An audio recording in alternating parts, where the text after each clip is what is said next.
Hello, YouTube. I'm Shannon. I'm Lily.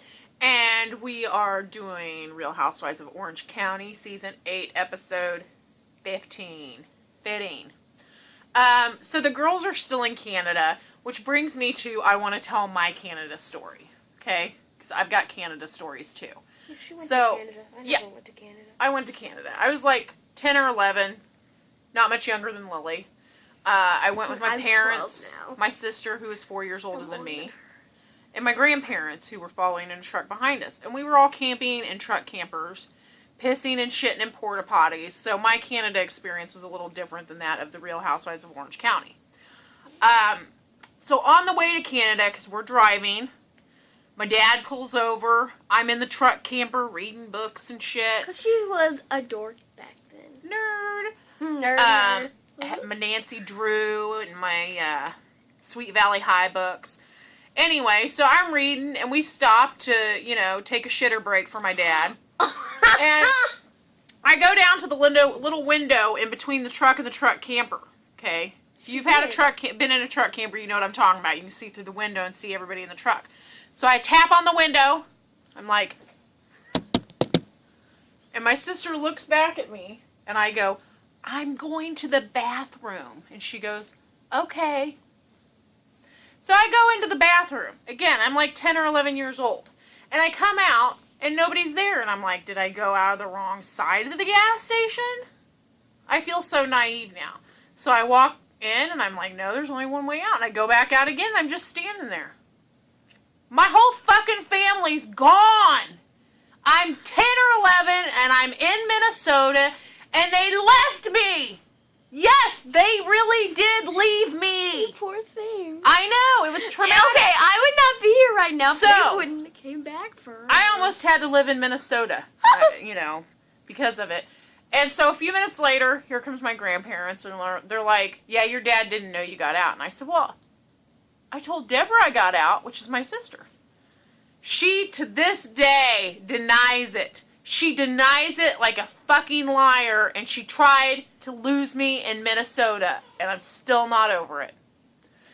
So that's my Canada story. That's why I haven't gone back since. It's not because I don't know where Canada is, Lydia. It's because I didn't have a good experience there. Then also, while we were in Canada, my grandpa did dump their porta potty inside the camper on accident, and that was pretty funny, because let me tell you, my grandma was pissed. She was pissed. And my grandma doesn't get pissed. I look like a pirate. You do look like a pirate. Alright, so on to the review. So the news is out that Lori's been telling stories on Vicky, and Tamara and Vicky are chatting about it. Oh, no. Oh. We'll fix that. So Vicky and Tamara are talking about it, and then Lydia and Alexis are in their room talking about it and all the drama. And here's what pisses me off about Lydia. Okay, she's like, oh, Canadian women would not be on a mountain arguing about a threesome. You self-righteous bitch. Don't act like nobody in Canada would have such a conversation on a mountain. You guys are not PG Disney people all the time. And I think you're not perfect. Lydia was probably hanging out with them upper class folks in Canada, not the regular people anyway. Yeah, normal people live in Canada too. Exactly. I like your guys' bacon, by the way. You guys have really good bacon. So Lori's excuse for telling Lori's stories is that one time, 7 years ago, George, her husband, her newest husband, his ex-mother-in-law had sent a email to Vicky about how bad George was. That he was bad.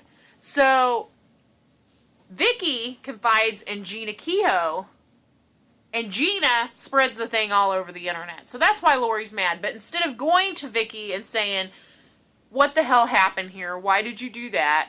That ain't cool, girlfriend. She's now, 7 years later, spreading a bunch of shit about Vicky, and I think that was low down. Low. Sister. And at dinner, Tamara cracked me up because she was afraid that Vicky was going to stuff a bottle of her vodka up Lori's ass. Up a Lori's ass. Uppa. So then they're sitting there talking at dinner, which Lori shows up at, even though Vicky told her she couldn't come. And it's not her decision anyway. Right? Yeah, it wasn't her decision anyway. Stop it. So she shows up for dinner. And Vicky's talking about Brooks and how great he is. And I think Brooks is shady as fuck, don't get me wrong. But Lori has to pick a fight by going, yeah, almost like he's too good to be true. Okay, you didn't need to start a fight, okay? There's already shit brewing. You don't need to go there. But in the middle of this fight, when they're going back and forth, and then Vicky's like, I'm going to rip your eyeballs out, the waiter comes by and he's like, how are your steaks? Like there's, I hate you. How are your steaks? So I guess the restaurant had good service. I mean, at least they're concerned about the food. Gretchen and Vicky.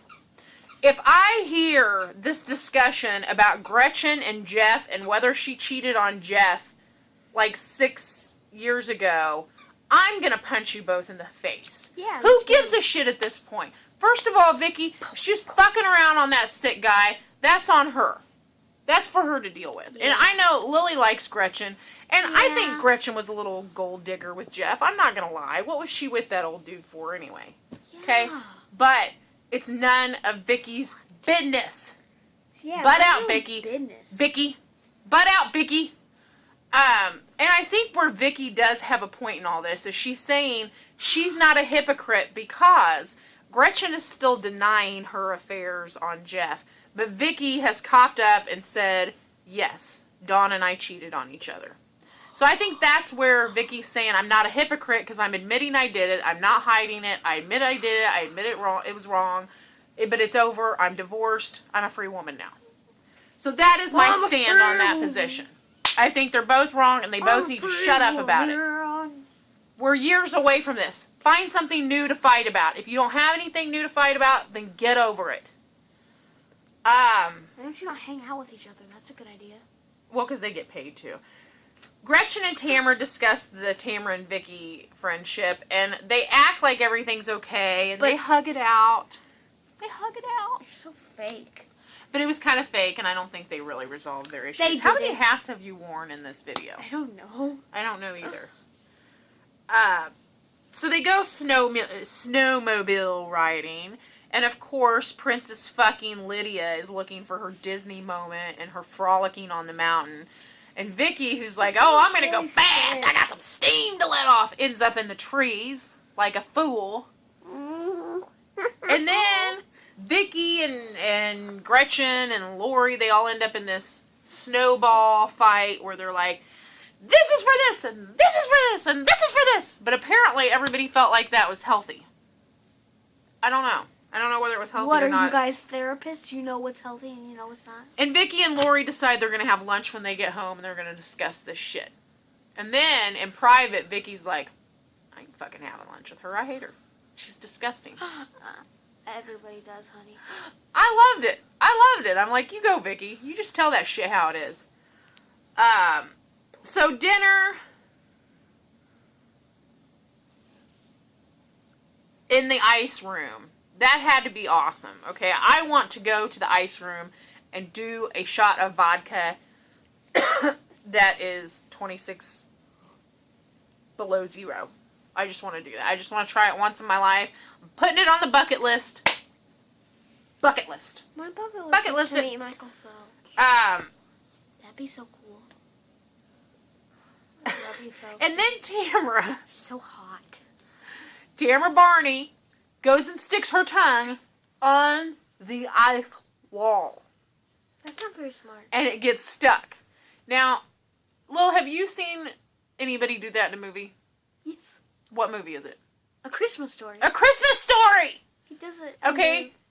He does that, and it gets stuck on the phone. Children know not to do this, but Tamara Barney does not. Heather gets home. Everything's going good between her and Terry. I'm glad he's more supportive now that she's doing this new show. Way to be not a jerk anymore. Yeah. But Tamara calls Terry up, and she's like, I'm calling you about a medical emergency! And he's thinking that there's like a real medical emergency. And she tells him what's going on. Of course, he laughs. I'm not and she's picking like, up stuff. I don't know if I have frostbite on my tongue. And Terry's like, I'm guessing the part that's frostbitten is still stuck to the wall. So, and he so says, this is like the movie Dumb and Dumber, because they also do it in Dumb and Dumber, but we'll see first on A Christmas Story. With dumber. The making ice cream. Okay, Alexis was like a 3-year-old watching them make ice cream, and the only thing I can say about that is, I would have been too. That was the coolest shit ever. The nitrogen, and they just stirred the cream, and it became ice cream. And then they shoot the nitrogen. She's on the floor. She's like, what is this?